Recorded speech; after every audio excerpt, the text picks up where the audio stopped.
Hola, muy buenos días. Bien, agradecido con que estén ahorita conmigo. Deseo que esta semana haya estado muy bien para ustedes y que hayan podido resolver cualquier conflicto, bloqueo o problemática en la vida. Siempre van a existir, siempre van a estar.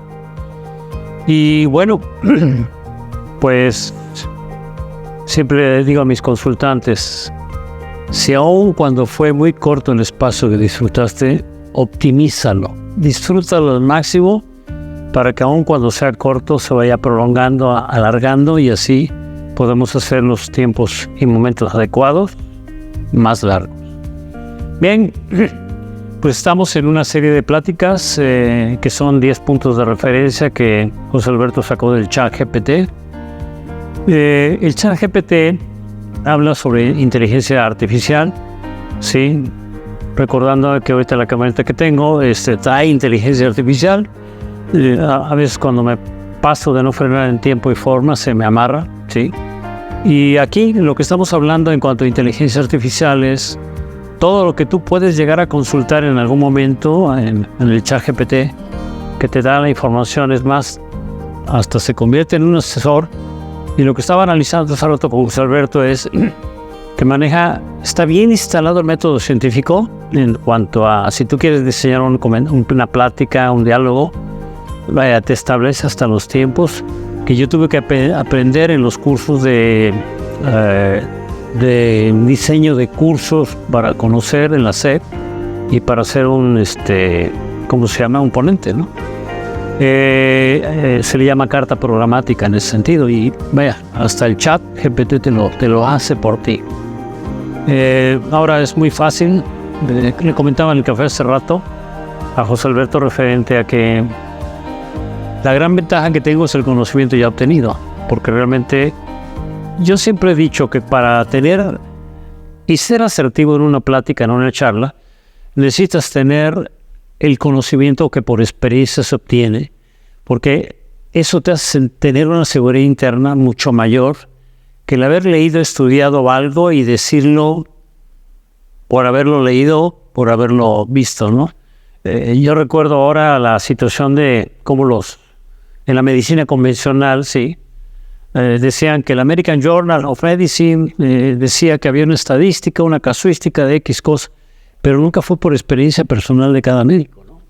Claro, podríamos decir que había que pasar muchísimos años de experiencia como tal para poder lograr tener conocimiento por experiencia. Sí, porque el conocimiento por estudio exclusivamente no creo que te sea garantía de tener la asertividad para ser un ponente, para dar una plática, para tener la seguridad interna que te da la experiencia obtenida, que ese es el punto o la base o la plataforma de lanzamiento para poder lograrlo. Dentro de los 10 puntos específicos, ahorita estamos manejando el quinto, se llama específicamente equilibrio emocional en tiempos de incertidumbre. ¿Sí? Repito, el tema de hoy se llama equilibrio emocional en tiempos de incertidumbre. A partir de que José Alberto sabe, al referente de que yo me dedico a investigar todo lo que es emocional, fue que bajo estos 10 puntos de referencia para poder lograr comunicarlo con ustedes. No es necesario ya que se metan a internet a buscarlo, lo estamos manejando y con la certeza, la asertividad de la experiencia a nivel emocional. Por lo tanto, el punto de referencia con el que voy a hablar siempre será lo emocional. Agradezco muchísimo que compartan la plática, compartan el video. Este video se está manejando ya en mi canal de YouTube. Sí, dale suscribirte si es que no estás suscrito. Dale la campanita para que José Alberto cada vez que suba un video te lo comunique a YouTube, ¿sí? A tu WhatsApp. La otra, también están siendo acumulados en el Facebook. Yo tengo, creo que son 5 Facebook. En donde vas a buscar este video es en el Facebook que se llama Holística Emocional. Todo lo que quieras conocer de emociones. El segundo que hicimos se llama Hemeroteca Holística, que es donde estamos subiendo información para tu peculio, emoción general. Y ahí es donde estamos manejando todo lo que es del por qué pudieras conseguir y adquirir el libro de Sabotaje, que es un libro base, es un compendio, es un libro de referencia que siempre va a servirte, siempre, el resto de la vida. Va a ser una inversión extraordinariamente buena. ¿Sí? Entonces te pido compartirlo, ¿sí? También lo está manejando a, no sé, son como 900 o 1200 contactos que tengo en mis grupos, y también lo está subiendo por ahí. Me agrada que compartan sus comentarios al respecto de la plática. Y metiéndonos un poquito de lleno, cuando estaba yo empezando a comentar con José Alberto, se me vinieron algunas ideas de cómo iniciar, cómo manejar la introducción de este tema, que es, repito, equilibrio emocional en tiempos de incertidumbre. Creo que el bicho y el autoritarismo en el que vivimos, ¿sí?, en todos los países, ¿sí?, nos hizo ver que realmente no estamos preparados para ninguna incertidumbre. Pudiera ser que la palabra que utilizan ahora los psicólogos, resiliencia, nos preparara para ello, pero volvemos a caer en el error, ¿sí? ¿Cuántos psicólogos no estuvieron aún todavía que ya se había sabido que el bicho no mataba? ¿Cuántos psicólogos, cuántos terapeutas, inclusive cuántos médicos todavía siguen portando un cubrebocas, ¿sí? Entonces, la otra referencia que manejo aquí es que de lo que vamos a estar hablando en las 8 inteligencias múltiples que maneja Howard Gardner, estamos hablando específicamente de la que yo tengo en el número 1, que es la inteligencia intrapersonal, aquel que se conoce a sí mismo. Entonces, la inteligencia emocional va implícita dentro de lo que es la inteligencia intrapersonal. Aquel que se conoce a sí mismo puede también saber sus reacciones, ¿sí? Puede saber inclusive cómo se manejarían las emociones en un tiempo. Antes se le llamaba, inclusive se hacían cursos de caos. Aquí le están manejando la palabra incertidumbre.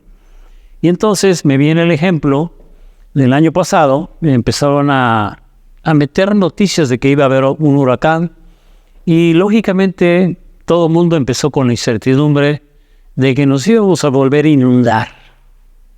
Entonces, recuerdo que en uno de los grupos que tengo hay muchas personas que estudian metafísica, muchas personas que son terapeutas, biomagnetistas, curanderas, yo les llamaría wiccas, ¿sí?, en donde alguien por ahí subió que iba a suceder algo, pues fuerte, no digamos grave, ¿no? Entonces, yo les mencioné, si con todo el conocimiento que ya tienen ustedes, saben del poder de manifestación, saben de la ley del mentalismo, saben de la ley de la atracción, saben de cómo nosotros somos co-creadores, ¿sí?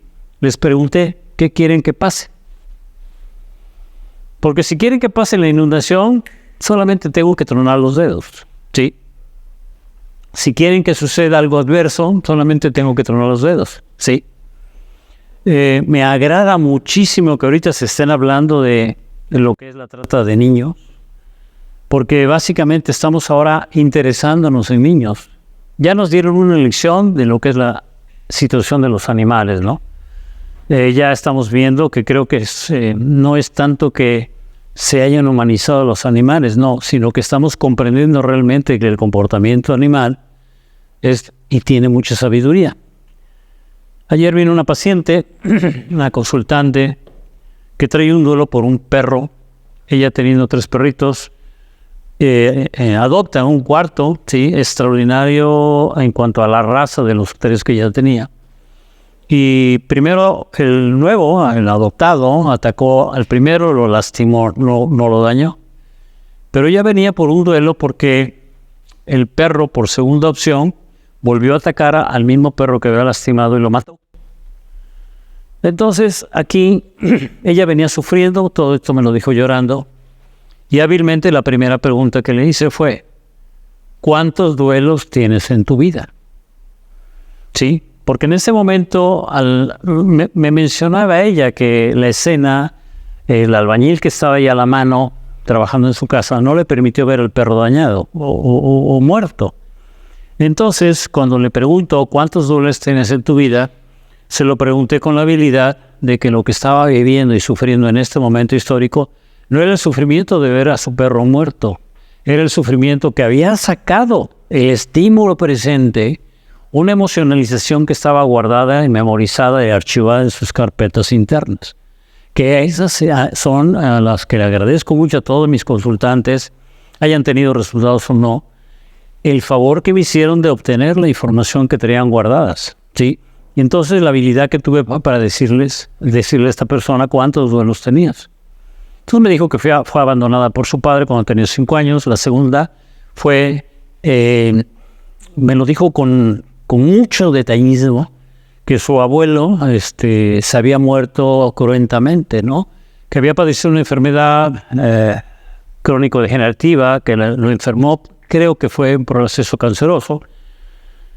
Y el último día, ella no le permitieron entrar a ver al abuelo, que se estaba quejando de mucho dolor, pero por una ventana vio la escena dantesca de ver sufrir al abuelo gritando por dolor, su madre masajeándolo y en ese momento morir en un estertor muy, muy fuerte, ¿no?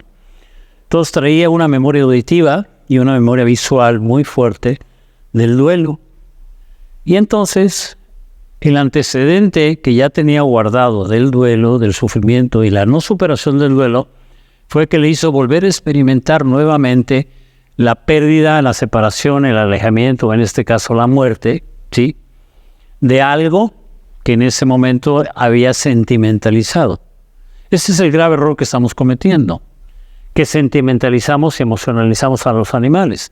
No me parto de la razón que podamos amarlos, quererlos, porque creo que la película Avatar nos dio una gran lección cuando el extranjero mata a uno de los lobos o animales, y ella, la mujer, lo tiene que despedir. O sea, se hace la empatía de que le habían quitado parte de la vida a todo lo que era la madre tierra en ese momento, porque los animales pertenecían a nuestra madre tierra como nosotros, ¿no?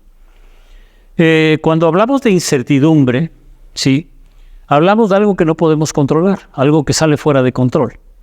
Y como refería hace rato, vivimos hace 3 años con el bicho y el autoritarismo, un manejo de la incertidumbre tan severo, tan fuerte, que todavía veo las resacas de ello, ¿sí? Pensé que me iban a llegar muchos consultantes en duelo, con duelo no resuelto. No llegaron, pero sí llegaron en el momento histórico de pensar que padecían el bicho, cuando lo único que traían era una crisis de ansiedad. Veo aquí en el listado que la siguiente plática que vamos a hacer es manejo del estrés y la ansiedad. De una vez les voy a adelantar que la ansiedad, en 25 años de investigación, he visto que está corporalizada en la caja torácica. ¿Sí? Y les voy a hacer una narrativa. Cuando el paciente venía, lo ponía yo a hacer sus respiraciones, hay muchas técnicas respiratorias que manejo, y en ese momento me decía, con los ojos cerrados, doctor, no estoy pudiendo respirar. Doctor, se me dificulta mucho respirar.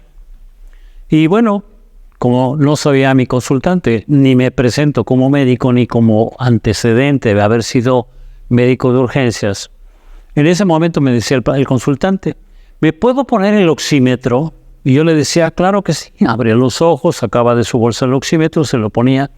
Y le decía yo, ¿cuánto tienes de saturación? Tengo 98%. A veces me reía yo por dentro y le decía, esta mujer está mejor que yo, ¿no? Entonces, lo que no sabía mi consultante es que yo sabía que no había daño de parénquima pulmonar, daño alveolar, daño bronquial. ¿Y cómo lo sabía? Porque no tenía una cianosis peribucal y una cianosis distal. Cianosis significa que estaría en la problemática de una falta de oxigenación por un daño pulmonar. Entonces, cuando yo veía que no tenía problema respiratorio franco, sino era la sensación, ¿sí? Entonces aprendí, investigué que la ansiedad que tenía estaba corporalizada en el tórax, que no permitía expandir más el tórax para poder mejorar su respiración. Y entonces descubrí algo muy interesante, ¿no? Que nosotros cuando vamos respirando ampliamente significa que vamos viviendo la vida en plenitud. Cuando empezamos a sufrir, la mente no quiere sufrir y entonces lo que dice es no voy a vivir plenamente para no sufrir plenamente. Y lo que hace es disminuir el vivir. Y si la respiración es el vivir, entonces lo que hace es disminuir la respiración. Pero no puede disminuir los pulmones porque no lo va a lograr. No puede dañar los pulmones porque nuestra capacidad de destrucción no llega a tales límites, ¿no? Más que a largo plazo. Y entonces lo que hace es restringir en el tórax por medio de las contracturas la capacidad de expandir esos pulmones, ¿sí? Así que cada vez que tengas una dificultad respiratoria o que sientes que se te va el aire, aquí en los ranchos alrededor de Veracruz se dice como que se me va el resuello, así dice la gente, ¿no? Entonces cuando sientas eso estás teniendo una situación de ansiedad. ¿Y qué hay que hacer? Pues liberarla, ¿sí? Las técnicas que yo utilizo son de liberación. Cuando yo les pregunté a las personas, a los del grupo, qué querían que sucediera, es porque les estaba yo diciendo que tenía que tomar la responsabilidad de no crear primero la incertidumbre y si estaban creando la incertidumbre de poderla saber manejar. ¿Y cómo se maneja la incertidumbre? Bueno, la incertidumbre es una serie de emociones que manejan un estatus que se llama incertidumbre, en el cual no sabemos qué va a suceder, qué va a pasar. Y entonces, ¿qué estamos haciendo? Vivir en el futuro que no existe. Entonces, cuando no estamos viviendo en el presente, lógicamente la incertidumbre de lo que va a suceder, estaremos viviendo en una no realidad. En una no realidad de bienestar, de satisfacción. Entonces, yo estimulé a mi grupo diciéndoles que podían crear que no nos hundieran, no nos inundáramos. Que podíamos crear ante la situación de que en el conocimiento que yo leí, de que los huracanes no entran, ¿sí? Ahora los estábamos atrayendo a que entraran. Pero nosotros podíamos hacer una meditación completamente global como para evitar que sucediera eso. Y el año pasado no hubo nada. Si seguimos en la misma condición, sabiendo manejar nuestra emocionalidad, nuestra co-creación o nuestra capacidad de crear o nuestro poder de manifestación, lógicamente podemos avanzar y seguir adecuadamente en una mejoría de vida, tanto personal como social. Sí, el equilibrio emocional lo maneja aquí el chat GPT como autoconciencia. ¿Sí? ¿Qué es autoconciencia? Bueno, creo que a veces en el diálogo interior, como lo manejamos en las pláticas anteriores, que es el diablito y el angelito, el diablito no tiene memoria, básicamente. No tiene memoria. Y cuando tenemos una programática de cometer errores y no podemos mejorarla, yo he estado en ello, ¿sí? Lo que hacemos es no obtener el aprendizaje del error pasado. Y entonces volvemos otra vez a caer en lo mismo, ¿sí? La incertidumbre hace que, perteneciendo dentro del síndrome de rescate, querramos rescatar a los demás cuando la incertidumbre está en nuestro interior. No te vaya a pasar a esto. Inclusive les quiero adelantar que en el segundo libro, que se llama Causa y Efecto, hay un capítulo que escribí que se llama Cuídate. ¿Sí? El cuídate es la persona que vive en la incertidumbre de que algo va a suceder, pero también de que algo te pueda pasar. Por lo tanto, te está diciendo que te cuides. Te dice, adiós, nos vemos, cuídate. ¿Sí? Ese es un capítulo que tengo escrito en donde la narrativa dice que las personas que se despiden de ti diciendo cuídate son personas que traen un síndrome de rescate. ¿De acuerdo? Entonces aquí, en cuanto a la situación de la autoconciencia, primero yo te diría que necesitas saber cómo manejas tu emocionalidad. Necesitas saber ante qué situaciones o circunstancias reaccionas y cómo reaccionas y con qué reaccionas. ¿Me explico? Yo veo, en donde yo vivo, es un camellón de tres cuadras, 3 manzanas, que topa con pared, por lo tanto ahí la gente va a caminar o a correr. Pero veo varias personas que llevan a su perro y llevan una pértiga o llevan un palo. ¿Para qué creen que lo llevan? Para defenderse de algún perro que venga a atacarlos o que venga a dañar a su perro. Pero ¿no será que sacan a pasear a su perro con incertidumbre? ¿Sí? Ten cuidado a dónde vas, ten cuidado con quién vas a ir, a dónde vas a ir, ¿sí? Ok, está muy bien enterarse de ello, ¿me explico? Porque podemos prevenir, pero no hablar, decir, manifestar, decretar con incertidumbre.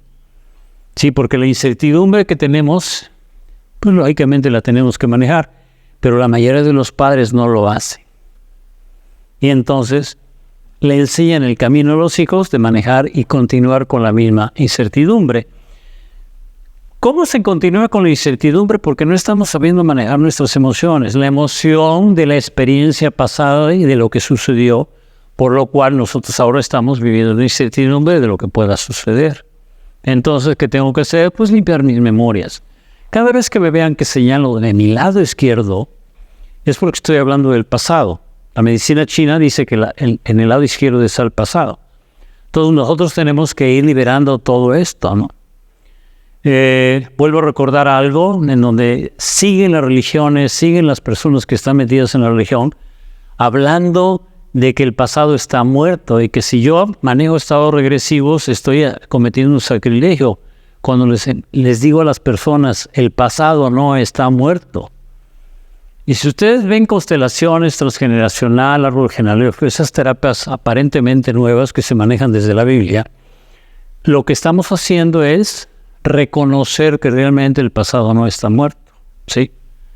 Entonces, aquí, leyendo ahorita, se pidió a Walling, creo, este dolor no es mío, es que estoy leyendo 3 libros al mismo tiempo. Sí, habla de que en la Biblia dice que las siguientes generaciones van a padecer el daño que tú hiciste, ¿no? ¿Y por qué? Porque realmente es genético, no tiene que ver nada con profecía esto. ¿Sí? Tú ya traes el daño. En este caso, por ejemplo, constelaciones y transgeneraciones, habla de reparar, ¿sí? Si mi padre fue un violador, posiblemente venga yo a pagar en esas consecuencias o a tener problemas de próstata o problemas geniturinarios. O tal vez mis riñones empiecen a fallar. ¿Por qué? Porque realmente estaría yo reparando el daño que hicieron mis anteriores generaciones. Regresando a lo que es la incertidumbre, ¿sí? Nosotros, si no sabemos manejar nuestras emociones, el grave problema no solamente es que vamos a vivir en incertidumbre, sino vamos a ir manifestando, enseñando, educando a la gente que está en nuestro alrededor a vivir en ello, ¿no?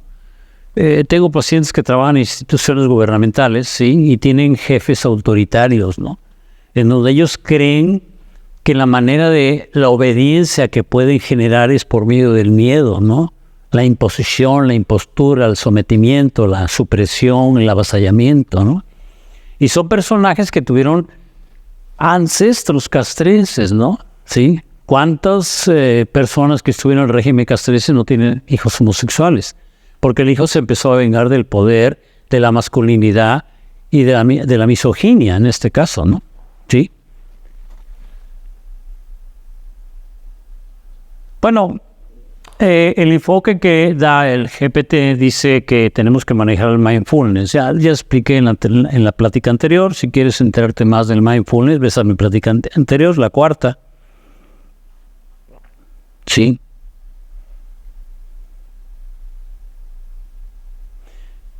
Vuelve a insistir. A mí me llama mucho la atención. Sí, si tú te vas a la inteligencia artificial, ellos no aceptan información de Anand Selin, de Jodorowsky, no aceptan información de Salomón Selan, no aceptan información de transgeneración ni nada, ¿no?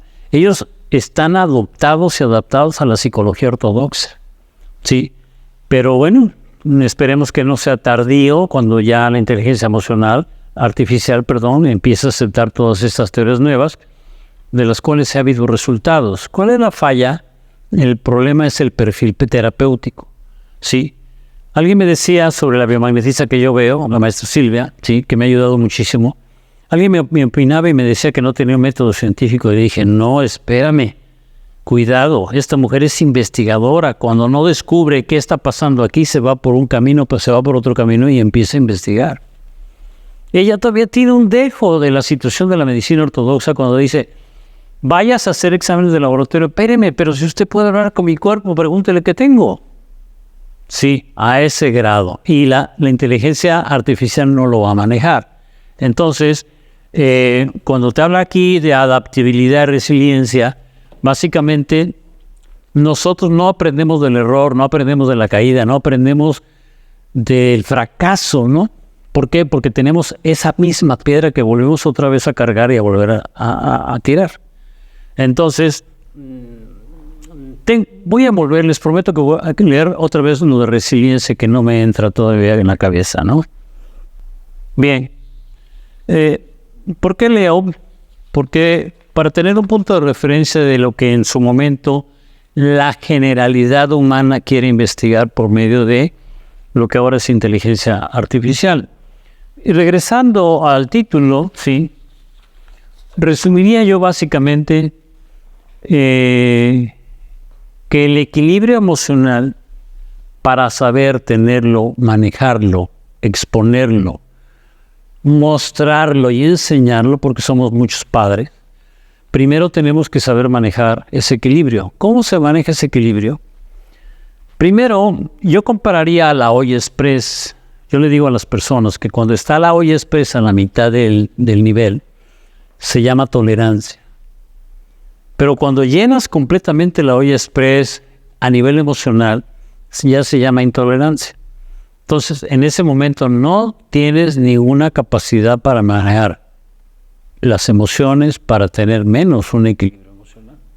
Entonces, yo te invitaría a que manejaras tu emocionalidad. Yo aquí en la consulta a mis consultantes les digo, primero vamos a saber el manejo emocional. Después vamos a liberar las emociones. Después vamos a saber dónde están las emociones, porque al liberar las emociones vamos a descubrir que las emociones se corporalizaron. Y al saber que cada sensación que tú tienes, cada sentir que tú tienes, los médicos le llamaron síntomas, o le siguen llamando síntomas. Entonces sabrás que toda tu emocionalidad manejada está involucrada a nivel corporal. Le llamo yo a este capítulo corporalización emocional. Y cuando tú empiezas a descubrir que tu cuerpo empieza a hablar y a manifestarse, la cuarta es que yo te muestro cómo tú puedes platicar con tu cuerpo. Hice una infografía que decía, discúlpame si tú creíste que venías a platicarme de tu problema. Discúlpame si tú creías que yo te podía ir a orientar en el manejo de tu problema. Yo lo que hago es mostrarte el camino de cómo manejar y liberar las emociones y en determinado momento saber que si la emoción le está dando vida a tu conductual, tanto positiva o negativa, puedes depurar las emociones, quitando. En la plática pasada decía yo que si tú tienes el angelito y el diablito, cuando predomina el pensamiento invalidante, o en este caso el que te dice, hey, vamos a estar en incertidumbre, necesitamos entrar en incertidumbre, puede haber incertidumbre, estamos en ella, es el diablito. Y entonces para desarmar al diablito necesitamos quitarle las dos emociones base con las que se alimenta el diablito, el pensamiento negativo invalidante. Es la ira y el miedo. Cuando tú empiezas a manejar las emociones en esta terapia, en esta terapéutica que tengo 25 años investigándolo, tú lo que empiezas a hacer es a saber manejar tu propia emocionalidad. Este tema habla de equilibrio emocional, ¿sí? Yo diría manejo emocional. 2. Hay gente que ha entrado muchísimo en el orientalismo, que nos ha pegado bastante, no es malo. Pero yo a mis consultantes al final, yo no les digo que vamos a meditar. Yo les digo que vamos a hacer una técnica de obediencia mental. ¿Por qué? Porque en determinado momento tenemos que vivir con terminología que esté a la par y afín a nuestro léxico, a nuestro lenguaje, a nuestro estatus, a nuestra región, a nuestro país. ¿Sí? Es como yo hablaba mucho de la palabra insight, ¿no? Que es la verdad revelada que tú encuentras en tu interior, por la cual descubres la causa de la problemática que tienes, la conducta que tienes, la conducta que repites. Y con ello, automáticamente lo que haces es, al conocer, empiezas a retirar realmente la conducta olvidada que no aceptas, o que te lleva al error o que te lleva al fracaso. Bien, resumiendo, el equilibrio emocional no es tanto el tema que dice equilibrio emocional en tiempos de incertidumbre. Más bien, teniendo un equilibrio emocional no llegaríamos a la incertidumbre. Sí, van a venir los alienígenas. Y tenemos que seguir viviendo la vida, ¿no? No creo que nos vayan a destruir completamente. Si es que existen, ¿no? No quiero opinar si existen o no existen, si estamos solos, si estamos acompañados, ¿verdad? Pero que de repente va a venir un meteoro, ¿qué va a pasar? ¿Sí? ¿Se va a destruir? Yo recuerdo a Rosario, ayer me mandó un mensaje hermosísimo, una sabiduría tremenda. Estuvo conmigo trabajando 9 años de asistente. Y como ella había estudiado enfermería, yo le decía a Rosario, en este momento se derrumbó todo. No hay sueros, no hay amenoclisis, no hay Venopax, no hay Pulsocats, no hay para meter sueros, pero tenemos unas tabletas de magnesio y tenemos un paciente ahorita en esta destrucción total, en este terremoto total, tenemos un paciente con edema agudo pulmonar. ¿Qué vamos a hacer? ¿Sí? O la otra, me siento muy orgulloso de mis hijos que llegó un momento en que su novio tenía un cólico, ya al día siguiente supe que había un problema en la fosa ilíaca derecha y mi hijo le ayudó a liberar el dolor y lógicamente había venido de un gran coraje que ella percibió de un conflicto familiar que hubo, ¿no? Entonces, aquí, repito, para hablar de equilibrio emocional en tiempo de incertidumbre, posiblemente yo le quitaría al ChatGPT en la palabra para decir, no me voy a preparar en el equilibrio emocional en tiempos de incertidumbre porque no va a haber incertidumbre si tengo un equilibrio emocional. ¿De acuerdo? Bien, terminamos. Espero que les sirva esta información. Recuerden, compártanlo, ¿sí? A sus contactos. Denle clic a suscribirse a mi canal de YouTube, ¿sí? El afán solamente es que más gente tenga la información. Es una información que he investigado, que he descubierto. Subí apenas a mi Facebook que están manejando lo que es respiración consciente en inglés. Y hablan ahí que la respiración consciente la hicieron y la crearon un hindú en Inglaterra en el 2007. Y de repente me sorprendí, ¿no? Porque yo tengo 30 años, o sea, más allá del 2007 enseñando a la gente respiración consciente. Me dolía mucho cuando en el pasado decían, es ese doctor que nada más te pone a respirar. Es que eso era lo único que querían recibir o lo único que tenían capturado y la perspectiva o la percepción que tenían de lo que yo manejaba. ¿De acuerdo? Pero tengo 30 años realmente de estar manejando información por muy adelantada. Siempre me consideré vanguardista, lo supe desde hace muchos años. Recuerdo hace 10 años le dije a mis hijos, cuando vi que la depresión venían creciendo, le dije, si quieren ser ricos, vendan café y vendan chile. ¡Wow! Sorpresa, ¿verdad? Ahora todo el mundo come chile y ahora todo el mundo quiere tomar café. ¿De acuerdo? Bien, compartan. Sí, háganme el favor o hagan el favor a todas las personas que necesitan conocer esto para compartir. Les invito a adquirir mi libro o díganle a sus familiares, amistades, que hay un libro que les puede ayudar a descubrir si están en sabotaje, a descubrir qué es el sabotaje, a descubrir que se han estado saboteando si no tienen resultados y cómo llegar a la causal y de dónde viene el sabotaje, que viene es un aprendizaje, es una conductual en la cual podemos salir de ello y empezarnos a descubrir y crear lo que es la inteligencia intrapersonal. ¿De acuerdo? Bien. Ok. Entonces me avisan que ya nos despedimos, ya nos pasamos creo de tiempo. Bendiciones. Lo mejor para ustedes. Gracias. Hola, dale like, suscríbete a mi canal de YouTube, activa la campanita para que recibas todos mis videos.